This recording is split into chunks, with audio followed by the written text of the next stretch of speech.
मराठवाड्यातल्या स्पेसिफिक 8 जागेसंदर्भात की हिंगोली आणि उस्मानाबादची धाराशिवची जागा जर असेल तर बाकीच्या जागेसंदर्भात काय, कारण मोठ्या प्रमाणात अजून निर्णय झालेला नाही आहे. चर्चा अद्यापही तिन्ही पक्षाची सुरू आहे आणि चर्चांती तिन्ही पक्षाच्या समन्वयातूनच निर्णय व्हावा लागेल ना.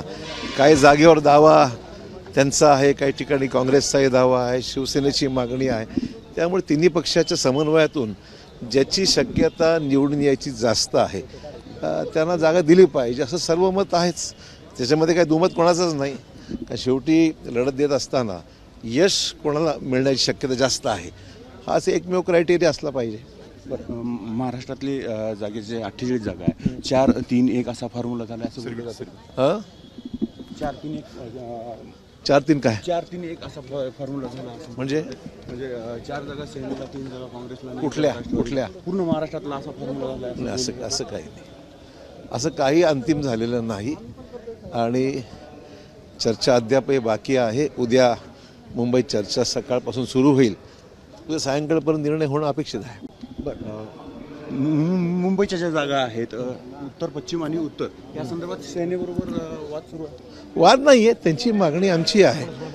समन्वयातून निघेल मार्ग त्याच्यात. त्यांना निमंत्रित केलं आहे त्यांना गेल्या वेळेस निमंत्रणाचा विषय होता.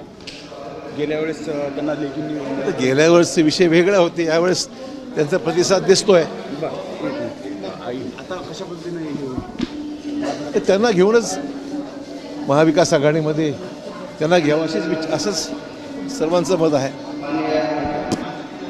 जागावाटपात ज्यांची आत्ता अद्याप कोणतीही गोष्ट फायनल झालेली नाही आहे, प्रकरण फायनल झालेलं नाही आहे. मात्र ज्या पद्धतीनं ज्यांची जिथे ज्या मतदारसंघात योग्य ती ताकद असेल त्यांना ती जागा देण्यात येईल असा निर्णय उद्याच्या बैठकीत होईल. मात्र अद्यापपर्यंत कोणतीही गोष्ट अंतिम झालेली नाही आहे, त्यामुळे त्याबाबत आत्ता कोणतेही भाष्य करता येणार नाही अशी माहिती अशोक चव्हाण यांनी दिलेली आहे.